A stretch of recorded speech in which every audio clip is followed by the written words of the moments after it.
My name is Bram Roza, and I'd like to talk to you today about a mass UFO sighting by military personnel.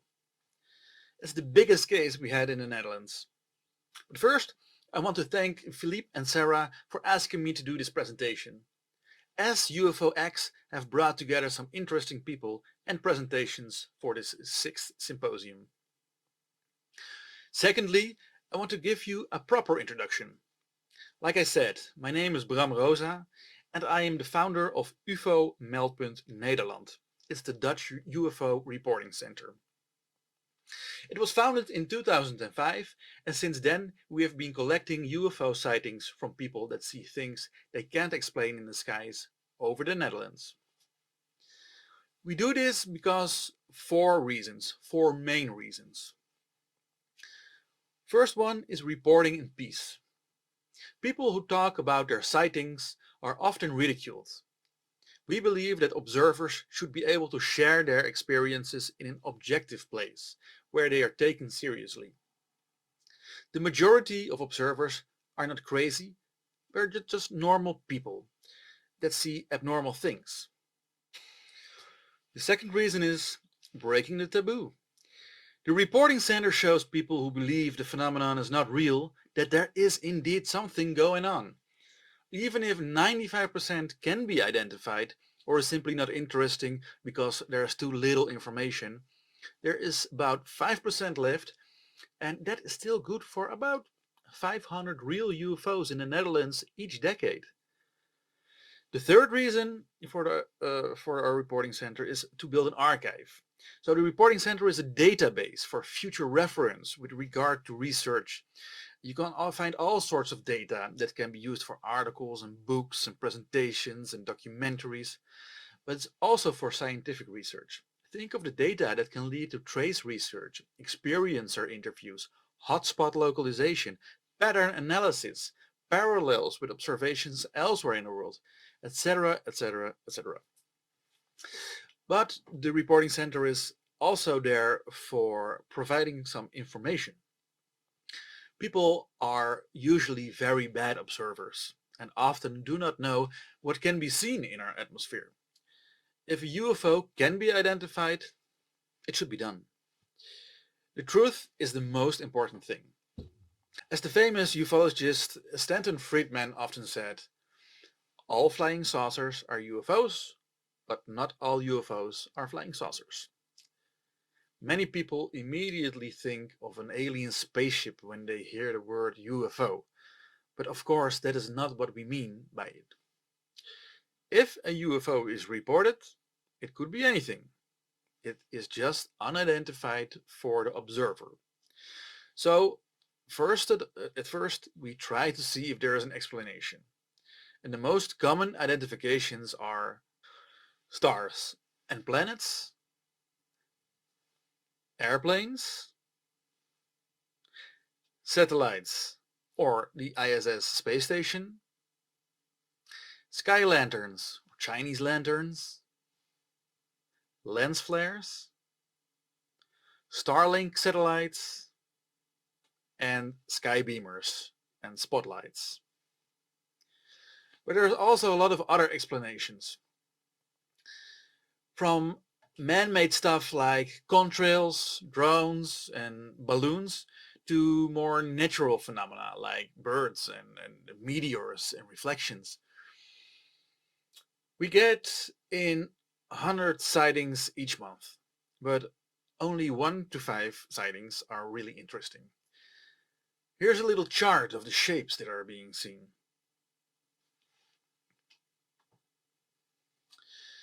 As you can see, we get quite a lot of triangles as well. And that is also the topic of the story I would like to share with you today. In 2017, friend and co-founder of the reporting center, Alex Griffioen, started a website where we and like-minded people could post columns and articles about UFOs for the Dutch audience. The first article we wanted to post had to be an article about a big UFO case in the Netherlands. We both grew up with Dutch UFO books that showcased some very interesting Dutch UFO sightings through the decades. But we did not have to think long about it. It had to be the UFO of Soesterberg, a case from 1979 at the largest airbase in the Netherlands. Anyway, we started researching this cold case and an article was formed in 2017. But during our research, we came across more UFO encounters in the vicinity of the Soesterberg airbase. So I became convinced that this story needed to be bigger, or at least have a bigger audience, and maybe another platform. And so I began to make a documentary in 2018. 5 years later, the film was finished and it premiered on November the 11th in 2023. It is doing the film festivals all over the world right now, but it will probably be available by the end of the year. For now, I will give you an extensive overview of the Soesterberg airbase case, and it will be way more detailed than the documentary will show, so this is more of a ufological deep dive.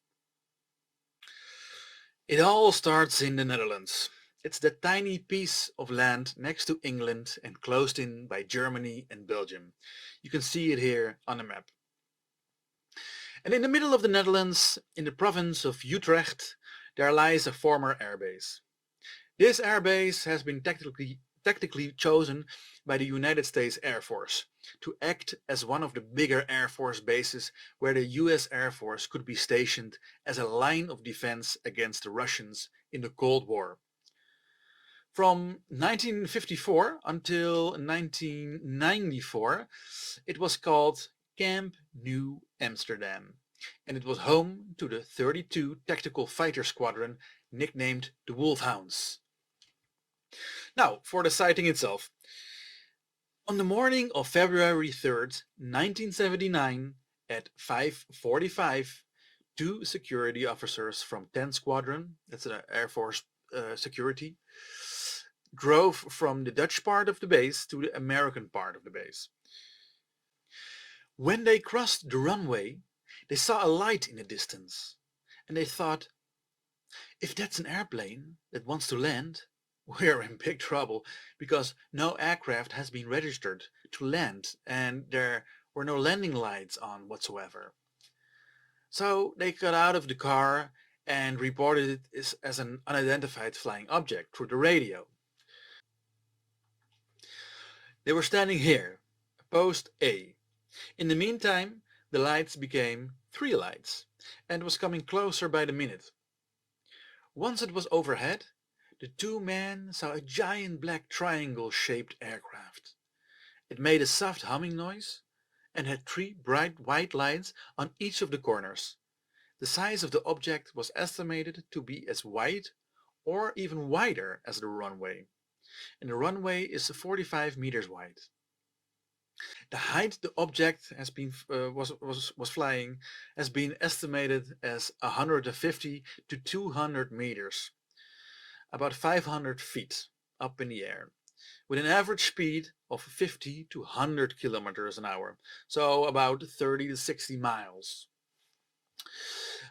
It went straight overhead and then it disappeared behind the trees.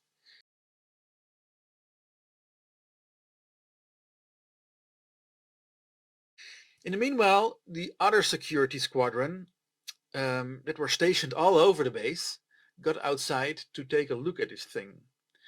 Only post B has been witness to the first flyover.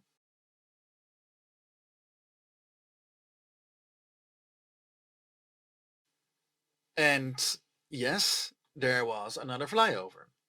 It could, of course, also have been another UFO. We are not sure about that, but let's just call it a second flyover. So about 15 minutes post C saw big bright lights through the trees because they were in a wooded area. Not long after that, post D were the biggest group. They saw the object very clear.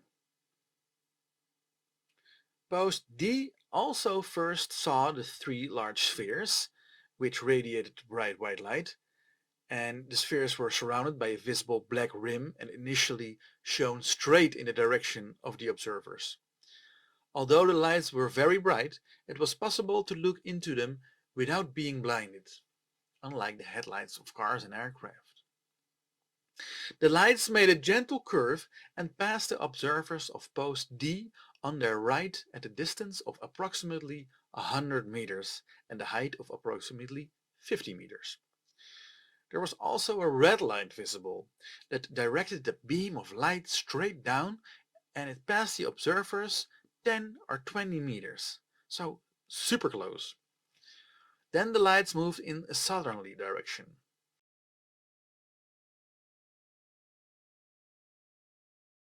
Having walked through the forest edge, the observer saw the lights low above the ground, with beams clearly illuminating the ground as they passed. At one point, the lights were even lower than the lanterns at the back of the field, so it must have been just above the ground. After the lights had come near post E, a flash of light was seen, right here. The white lights went out and the red light disappeared with increasing speed via a bend to the right above the clouds. All in all, post D was able to follow the lights for a distance of 2 to 2.5 kilometers. Finally, post E saw the lights coming straight towards them from the north above the treetops. They also saw the flash of light, and after the white lights had gone, the red light disappeared with a super speed in a westerly direction.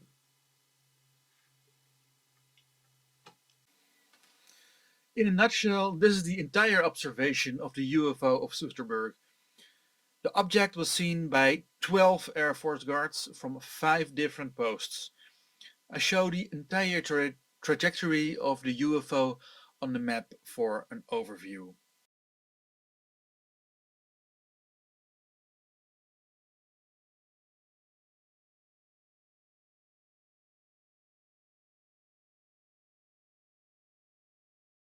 We will also briefly go over the shape of the UFO. The 2 observers from post A saw a triangular object with 3 bright white lights on each corner during the first flyover. The 6 observers at post D saw about the same, but some call it a triangle with a rectangle behind it, and others call it a blunt kite shape. But they all saw 3 bright white lights on each corner. Only during the second flyover did they also see a smaller red light opposite the front light. The white lights seemed to be contained or surrounded by a clearly visible dark rim, and their forward-facing beams converged in the air or on the ground.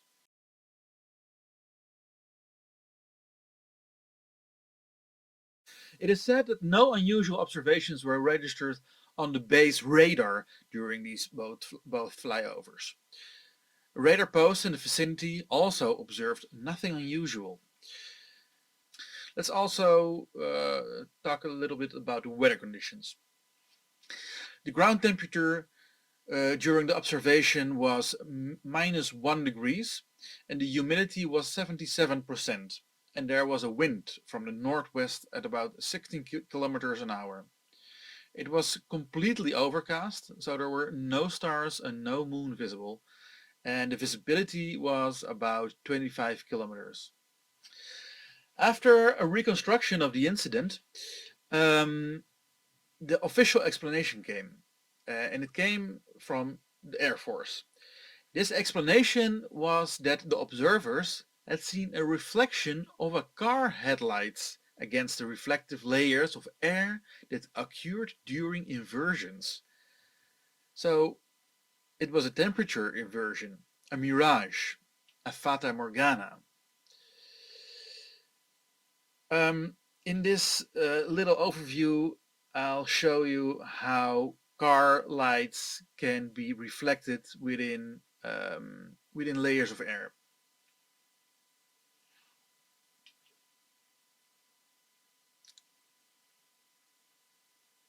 But this entire explanation seems to conflict with the report from various stations, various posts, that they had seen the lights pass almost directly over them and were even in the light beams. At the beginning of the flight period, stations A and B saw the lights simultaneously in almost perpendicular directions, respectively east and south. And this seems inexplicable in the case of reflections. It's just not possible. The report from station D, from post D, that the lights were at a certain moment lower than the lanterns visible beyond the light on the other side of the field, also seems to conflict with this explanation of an inversion of a reflection. The witnesses did not agree with this explanation at all and were therefore very angry with the Air Force management. The observers involved are very firm in their conviction that it could not have been a known or common type of aircraft or helicopter either.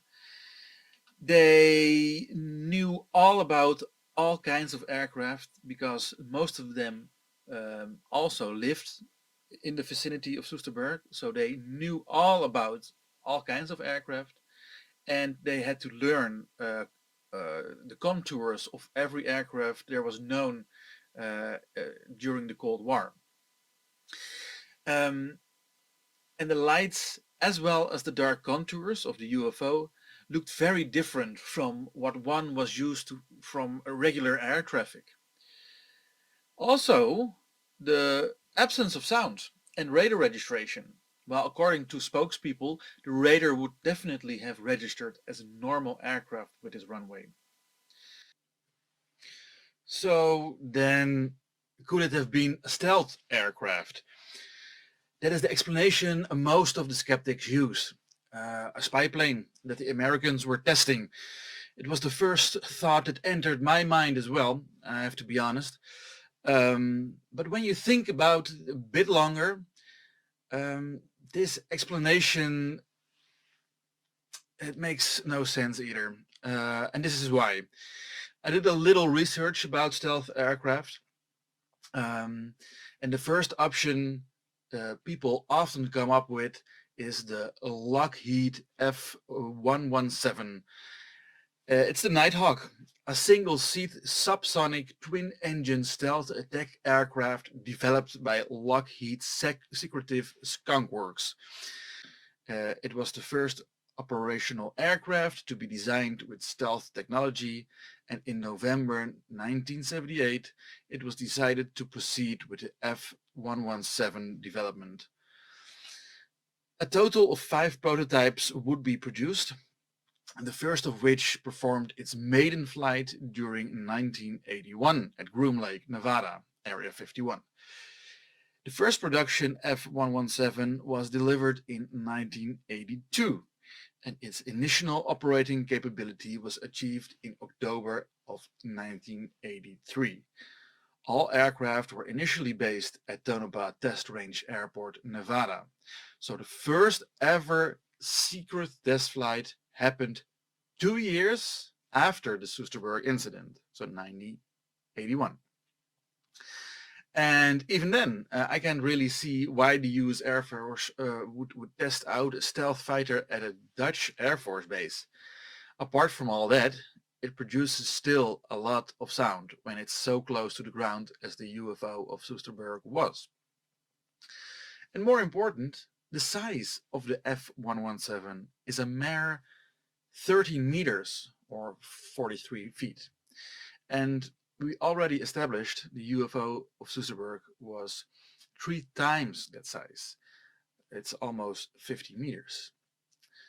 The second option of stealth fighters brings us forth Northrop B-2 Spirit, a heavy strategic bomber featuring low observable stealth technology designed to penetrate dense anti-aircraft defenses. A subsonic flying wing with a crew of 2. The plane was designed by Northrop, later Northrop Grumman, as the prime contractor, with Boeing, Hughes, and Voth as principal subcontractors. It was produced from 1987 to 2000. The B2 is interesting because it does have the shape and size of the Soesterberg UFO. But alas, this debunking option also has some, actually the same flaws, namely that it produces more sound than was heard at Soesterberg. And moreover, we know now that all information on the program was kept from the Government Accountability Office and members of Congress until the mid-1980s.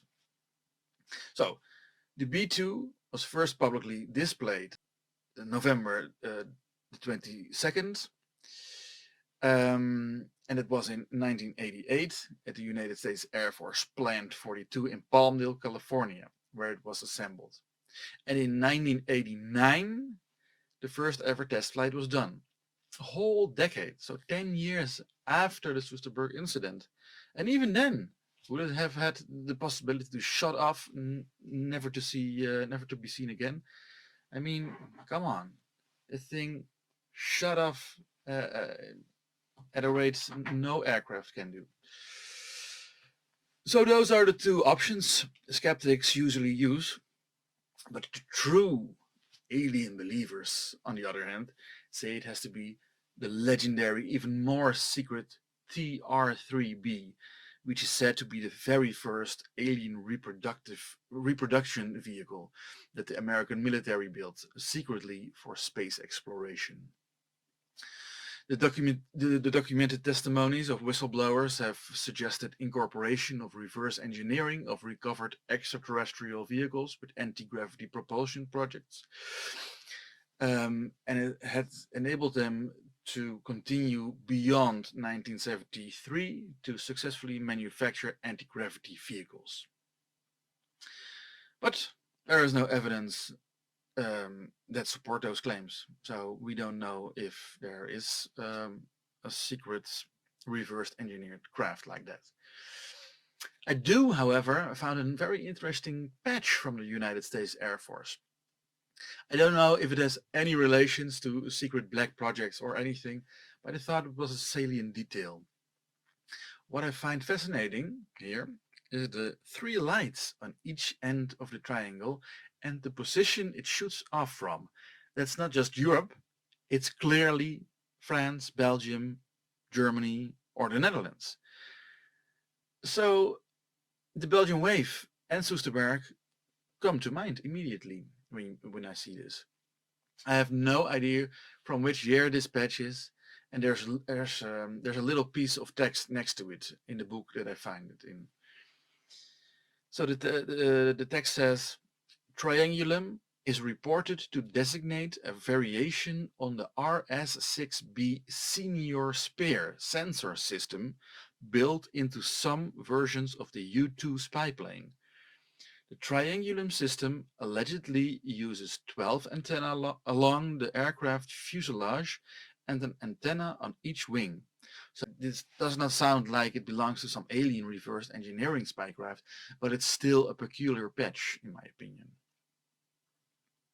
And because we now have mentioned the Belgian wave, we have to address it. I don't know if you, the people who are watching this, know about the Belgian UFO wave of 1989 to 1991. So I will explain it a little bit. The Belgian UFO wave began in November 1989, and many of the reports related a large triangular object with lights underneath flying at low altitude. The Belgian UFO wave peaked with the events of the night of March 30 and 31st in 1990. And on that night, one unknown object was tracked on radar, and two Belgian Air Force F-16 were sent to investigate. Reports from 143 people who witnessed the object were received at that time. Over the ensuing months, many others have witnessed these events as well. The Belgian UFO Reporting Center received in total 2,600 reports during this UFO wave. Some sightings are very well documented. even by police officers and other extra credible witnesses. Most of the reports describe the same object as the Soesterberg UFO, but then with a red light in the middle. We don't know if it's connected, but we have to mention it because the Netherlands is directly next to Belgium, and Soesterberg is only 160 kilometers or 100 miles removed from Eupen, the epicenter of the Belgian UFO flap. So, to recap, why the Soesterberg UFO case is interesting. There are two main reasons. The first reason is actually two reasons in one. Namely, we are talking about a mass sighting. More than 10 people saw this UFO. And mass sightings are rare, but not as rare as a mass sighting done by military personnel. Air Force in this particular case. So that's why this one is very interesting. A mass sighting and military personnel. By the way, I sent in a Freedom of Information Act request to the Dutch Ministry of Defense and the Dutch Military Intelligence Agency. Both said they had no documents regarding the incident. So unfortunately there's no hard evidence. But I did find the security logs of that period in National Military Archives. So there is written evidence that the incident took place, but there is no radar data, no official reports, and no Air Force statements. Just testimonies of these 12 individuals, Air Force security guards. The second reason why this could potentially be interesting is the UFO and nukes connection. There have been numerous UFO incidents at military bases where nuclear weapons have been stored. If you don't know about this, then I recommend you read the excellent book called UFOs and Nukes by Robert Hastings. The United States had the approval from the Dutch government to store nuclear weapons at Soesterberg. We know that. The location had more than enough capacity to do so. And about this approval, here you can see some of the documents that approve the storage of nukes at Soesterberg Air Base.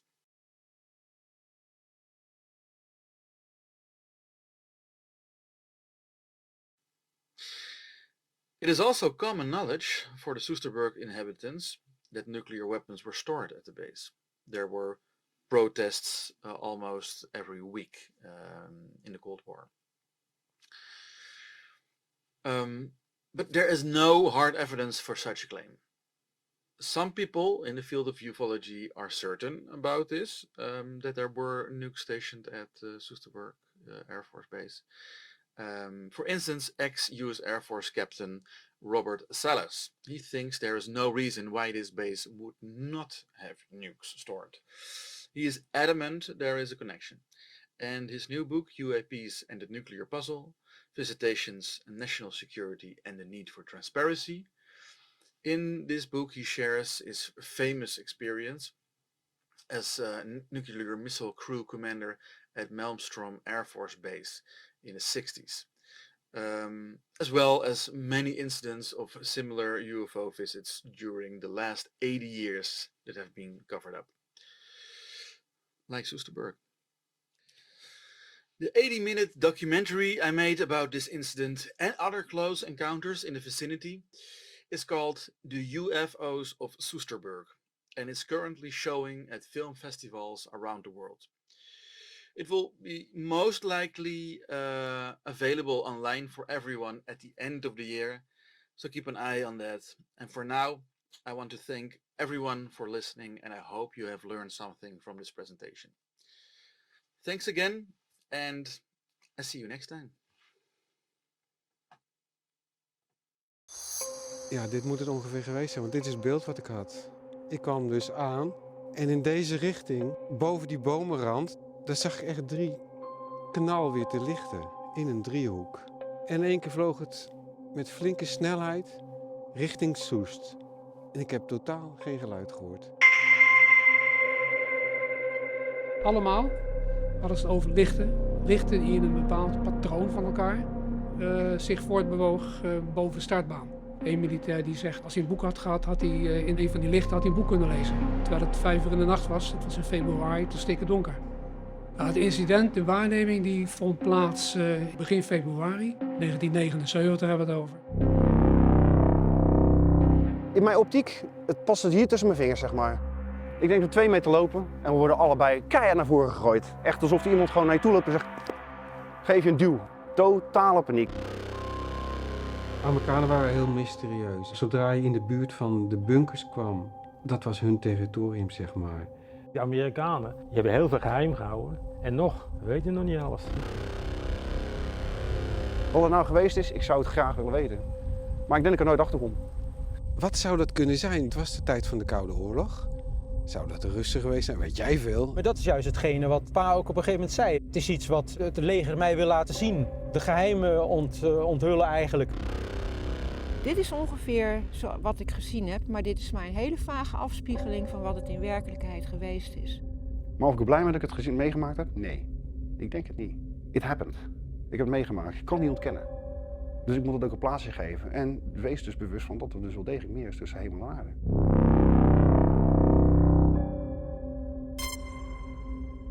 Want het is natuurlijk frustrerend om te vertellen aan de hele wereld van ik heb wat gezien, ik ben niet gek en met mij nog 11 andere collega's, we hebben het allemaal gezien, maar jullie geloven ons niet. What if